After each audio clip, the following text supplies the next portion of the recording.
The legacy of the Amistad case begins far from any courtroom. It begins in West Africa in the year 1839. At this time, the transatlantic slave trade was officially illegal. Many nations had outlawed it, yet the trade continued in secret. Human beings were still captured, sold, and transported. Greed overpowered law and morality. African villages lived under constant threat. Raids occurred without warning. Families were torn apart in moments. Men, women, and children were seized. Chains replaced freedom. Among those captured were people from present-day Sierra Leone. They were forced into holding pens. Violence ensured obedience. Survival became uncertain. The captives were sold to Spanish slave traders. They were transported across the Atlantic. This journey was known as the Middle Passage. It was a passage of suffering and death. Many did not survive the voyage. Those who lived endured unimaginable trauma. The survivors arrived in Cuba. They were sold again. Spanish law technically forbade importing enslaved Africans, but corruption made enforcement meaningless. False documents declared the captives legally enslaved. Paper replaced truth. 2 Spanish men purchased a group of these Africans. Their names were Jose Ruiz and Pedro Montes. They planned to transport them to plantations. For this journey, they boarded a schooner named La Amistad. The ship was small and lightly guarded, but captives were chained below deck. They did not understand the language spoken around them, but they understood captivity. They understood injustice. One man emerged as a leader. His name was Sengupi. He would later be known as Sink. Sink was strong and intelligent. He had been a farmer. He had lived free. That memory mattered. As the ship sailed, the captives observed carefully. They watched the crew. They studied routines. They waited. On July 2, 1839, resistance erupted. Sink led a rebellion. The captives broke free of their chains. They seized weapons. They killed the ship's captain. They spared Ruiz and Montes. Sink demanded to be returned to Africa. The Spaniards pretended to comply. During the day, they sailed east. At night, they secretly turned west. This deception lasted weeks. The ship drifted north. Eventually, it reached waters near the United States. In August 1839, the Amistad was seized near Long Island. American authorities took control. The Africans were imprisoned. They were treated as criminals. They could not speak English. They could not explain their story. Their fate became uncertain. What began as an act of resistance now became a legal battle. A battle that would test law, morality, and freedom. The Amistad case had begun, and its legacy would reach far beyond this ship. When the Africans from La Amistad were brought ashore, confusion followed. American officials did not know how to classify them. Were they criminals, or were they property? Or were they free human beings? The answer mattered deeply. Their fate depended on it. They were placed in a jail in New Haven, Connecticut. Iron bars replaced iron chains. The setting changed, but captivity remained. Spanish officials immediately made demands. They claimed the Africans as property. They cited Spanish law and ownership papers. These documents declared the Africans enslaved. The papers were false, but they carried official seals. Spain appealed to the United States government. They invoked an international treaty. They demanded the Africans be returned. President Martin Van Buren faced pressure. He wanted to maintain good relations with Spain. He also feared angering Southern slaveholders. The federal government sided with Spain. Orders were prepared to return the Africans, quietly, quickly, before courts could interfere. But abolitionists intervened. They recognized the importance of the case. This was not just about one ship. It was about slavery itself. Lawyers sympathetic to abolition took action. They filed writs in court. They argued the Africans were illegally enslaved. They demanded a full trial. The case moved to a federal district court. The courtroom became a battleground. 2 opposing worldviews collided. On one side stood property rights. On the other stood human rights. The prosecution argued ownership. They claimed rebellion was murder. They framed resistance as piracy. The defense argued kidnapping. They argued self-defense. They argued freedom. Judges examined international law. They examined Spanish law. They examined American law. They examined the truth behind the documents. Evidence revealed the Africans were born free. They had been captured illegally. They were never lawful slaves. This fact changed everything. The district court ruled in favor of the Africans. They were declared free. But the ruling did not end the case. The U.S. government appealed. Fear drove the appeal. Fear of diplomatic conflict. Fear of sectional unrest. Fear of precedent. The case moved to the Supreme Court. Now the stakes were enormous. The nation watched closely. Newspapers reported daily developments. Public opinion divided sharply. Abolitionists rallied support. Slaveholders warned of chaos. The Africans remained imprisoned. Months passed. They waited without certainty, without homeland, without family. Yet they remained resolute. They learned English. They told their stories. They sang. They prayed. They humanized themselves to America. Their presence challenged stereotypes. They were not silent victims. They were articulate.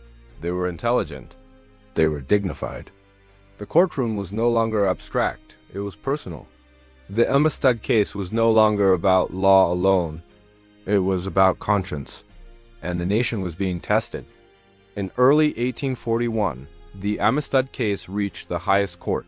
The United States Supreme Court agreed to hear it. This elevated the conflict to a national stage. The courtroom represented ultimate legal authority. The justices understood the stakes. Their decision would echo far beyond the ship. The United States government argued first. Its lawyers defended Spain's claims. They emphasized treaties and diplomacy. They warned of international consequences. They insisted courts must respect foreign property rights.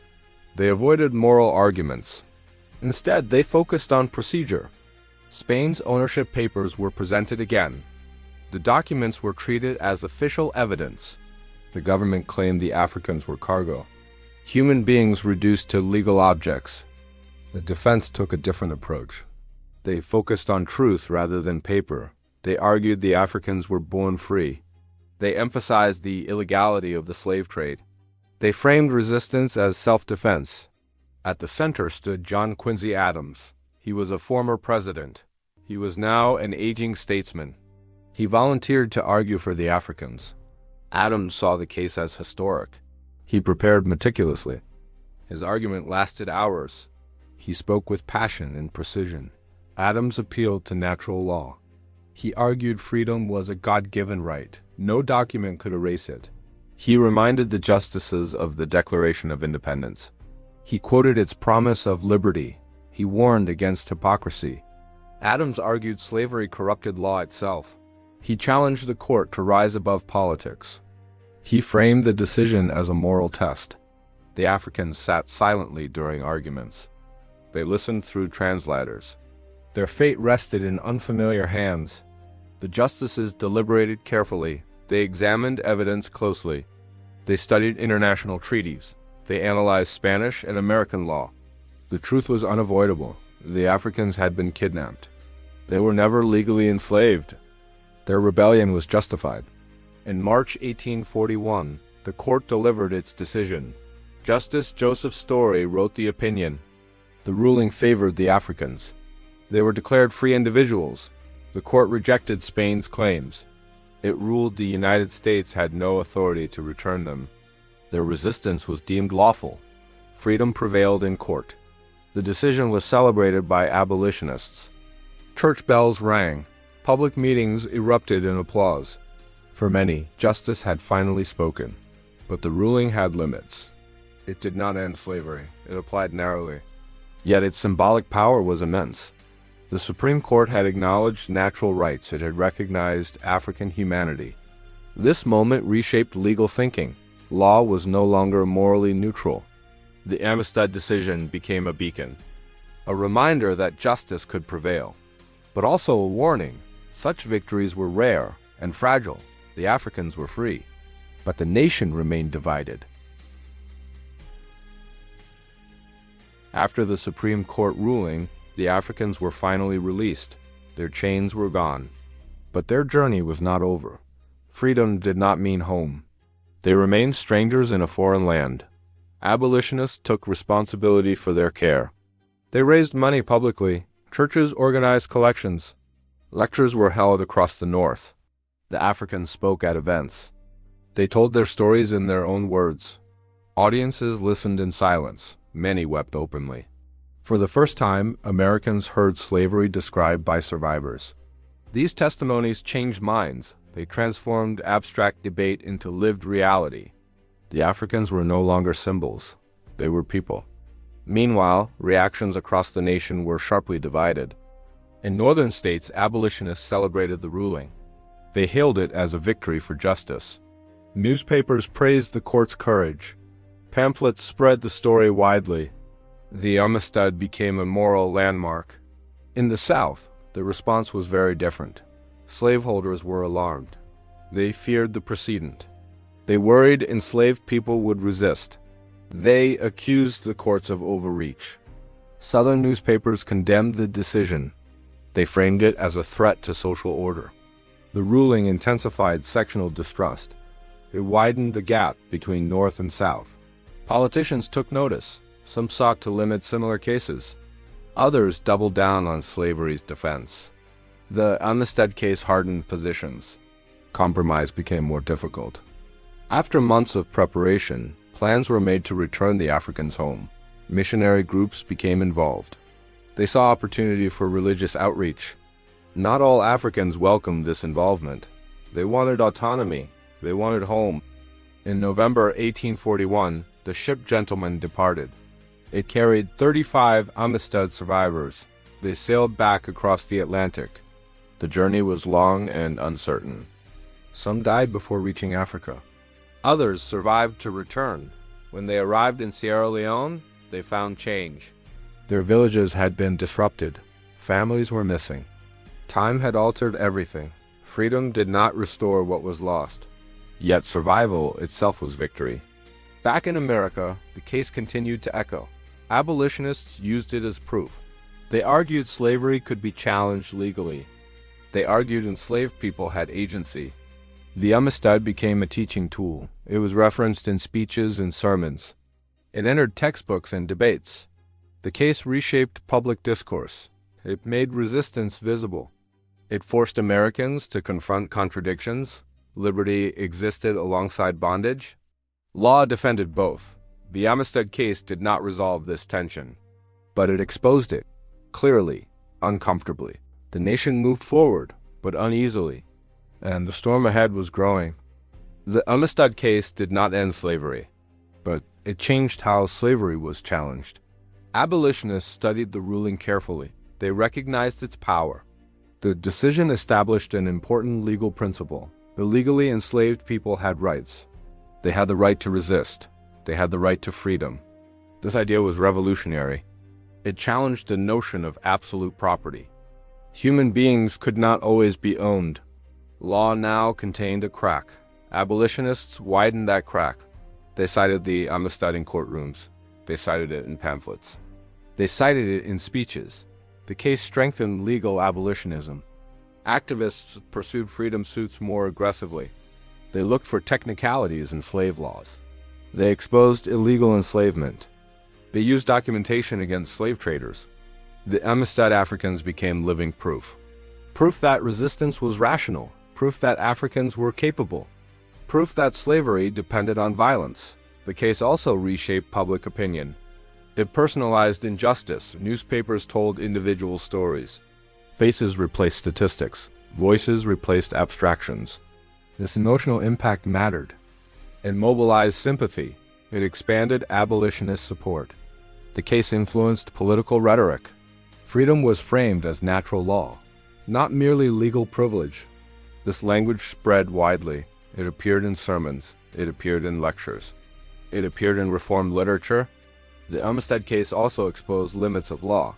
Its victory was narrow. It applied only to international kidnapping. Domestic slavery remained untouched. This contradiction was impossible to ignore. Abolitionists highlighted this hypocrisy. They asked hard questions. Why were some Africans free, while others remained enslaved? The case sharpened moral arguments. It forced the nation to confront inconsistency. Southern leaders reacted defensively. They tightened control over enslaved populations. They censored abolitionist materials. Fear increased repression. The Amistad thus deepened polarization. Legal victory did not mean peace. It meant escalation. The nation moved closer to conflict. The case also influenced international thinking. It reinforced bans on the slave trade. It strengthened anti-slavery diplomacy. Other nations watched closely. The United States had chosen principle. At least once. That choice mattered. The Amistad case demonstrated something critical. Law could serve justice, but only when pushed. Only when challenged. Only when courage intervened. This lesson would echo in later struggles. Civil rights advocates would remember it. They would study its strategy. They would replicate its moral framing. The legacy of the Amistad was no accident. It was constructed through resistance, through persistence, through belief in human dignity, and that belief would not disappear. The legacy of the Amistad case did not end in 1841. Its influence carried forward into a turbulent era. The United States moved steadily toward crisis. Slavery remained unresolved. Tensions deepened year by year. Abolitionists remembered the Amistad victory. They cited it as evidence of moral law. They argued freedom could be defended legally. The case became part of abolitionist education. Speakers referenced it in lectures. Teachers discussed it in classrooms. It became a story of resistance, a story of courage, a story of justice delayed but achieved.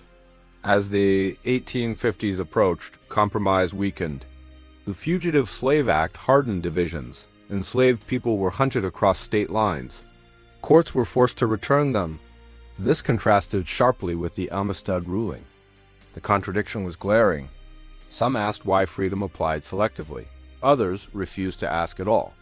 The Amistad case became a moral benchmark. It exposed hypocrisy. It revealed inconsistency in law. It demonstrated what justice could look like. When the Civil War erupted in 1861, memories resurfaced. The question of human freedom dominated the conflict. The Amistad Africans had fought captivity themselves. Their resistance inspired later narratives. They showed enslaved people were not passive. They acted when opportunity arose. This understanding reshaped historical interpretation. Enslaved resistance gained recognition. Agency replaced silence. When Abraham Lincoln issued the Emancipation Proclamation, the logic echoed earlier arguments. Freedom was not a gift. It was a recognition of humanity. The Amistad case helped shape that thinking. It demonstrated that law could acknowledge injustice. It showed precedent mattered. After the Civil War, slavery was abolished. The 13th Amendment ended legal bondage, yet freedom remained incomplete. Racial inequality persisted. Reconstruction faltered. Jim Crow emerged. Even so, the Amistad legacy endured quietly. Civil rights advocates later revisited the case. They studied its legal reasoning. They examined its moral framing. Natural rights returned to the courtroom. Equality under law became central again. The Amistad case gained renewed attention. Historians reassessed its importance. It was no longer a footnote. It became a foundation. A reminder that resistance matters. A reminder that law can bend, but only when challenged. The story of the Amistad Africans offered hope. Justice could be slow, but it was not impossible. Their courage crossed generations. Their struggle informed future movements. The legacy of the Amistad extended beyond slavery. It entered the broader fight for human rights, for dignity, for recognition. The case proved one truth. Freedom once claimed cannot be forgotten, and history remembers those who demand it. The legacy of the Amistad case extends into the modern world. It lives beyond the 19th century. It continues to shape how freedom is understood. Modern legal scholars still study the case. They examine its reasoning carefully. The Supreme Court's reliance on natural law remains significant. It showed that morality could influence legal judgment. This idea challenged strict legal formalism. Law was not only about rules. It was also about justice. Human rights law later adopted similar reasoning. The Amistad case became an early example. It demonstrated that international law could protect individuals, not just nations. This concept grew stronger in the 20th century. It appeared after world wars. It appeared in human rights declarations. The idea that people have inherent rights gained acceptance. The Amistad Africans were early beneficiaries of this principle. Their case foreshadowed global change. The story also entered American cultural memory. It appeared in books and textbooks. Historians revisited original documents. New interpretations emerged. The Africans were no longer background figures. They were placed at the center. Their voices were restored. Sinca became a symbol of resistance, not violence, but justified self-defense. This reframing mattered deeply. It challenged old narratives. It rejected passive portrayals of enslaved people. The Amistad story reached new audiences through film. In 1997, the movie Amistad was released. The film brought renewed attention. Millions learned the story for the first time. Though dramatized, its core message endured. Freedom was worth fighting for. Public discussions followed. Schools added the case to curricula. Museums created exhibits. The story entered collective awareness. The Amistad case also informs modern debates. Discussions about human trafficking echo its themes. Illegal captivity still exists today. The logic used in 1841 remains relevant. Kidnapping is never lawful. Resistance to bondage is not criminal. This reasoning supports modern human rights law. The case also teaches caution. Legal victories can be narrow. Justice can be limited. Progress can stall. The Amistad Africans were freed. Millions remained enslaved. This tension still exists today. Rights may be recognized selectively. Equality may be delayed. The case reminds us that law reflects power, but it can also challenge power, only when people demand accountability. The Amistad legacy is ultimately about agency. Enslaved people acted. They refused silence. They refused submission. They forced the world to listen. Their courage shaped outcomes. Without resistance, there would have been no case. Without persistence, no ruling. Without memory, no legacy. The Amistad case teaches a final lesson. Freedom is not abstract. It is lived. It is defended. It is claimed. History remembers laws, but it honors courage. The Amistad Africans left no monuments, yet their legacy endures in courts, in classrooms, in conscience.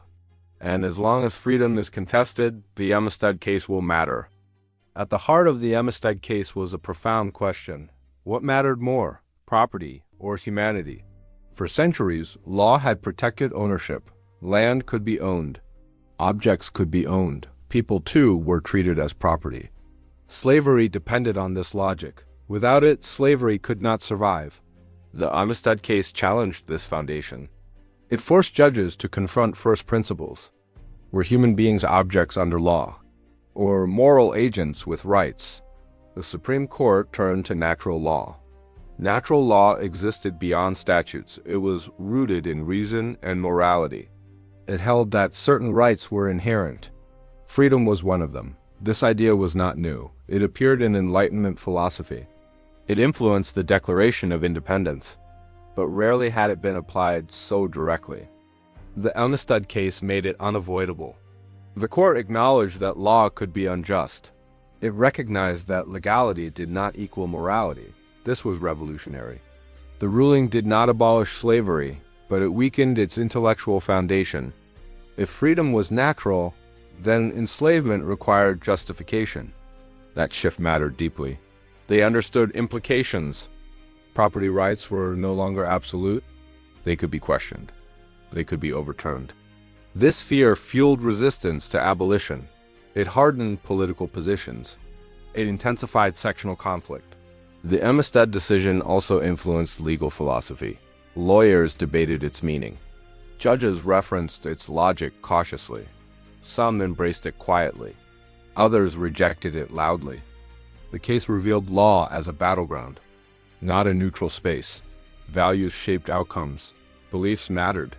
The Amistad Africans forced this realization. They made philosophy practical. Their lives demanded answers. The case also reshaped how resistance was viewed. Violence by the oppressed was reconsidered. Self-defense gained legitimacy. Context mattered. Oppression mattered. This challenged dominant narratives. It unsettled comfortable assumptions. The Amistad case thus became more than precedent. It became a philosophical turning point. A moment when law looked inward and asked what it was for: to preserve order, or to protect justice. That question remains unanswered today. Modern courts still wrestle with it. Human rights law reflects its influence. So do debates over civil liberties. The Amistad case stands as an early warning. Law without morality can enable cruelty, but law guided by conscience can resist it. This lesson extends far beyond slavery. It applies wherever power confronts dignity, where rules confront humanity, where silence confronts resistance. The Amistad Africans changed legal thought, not through theory, but through survival. Their legacy is philosophical, because it demanded law choose sides. And for one moment, law chose freedom.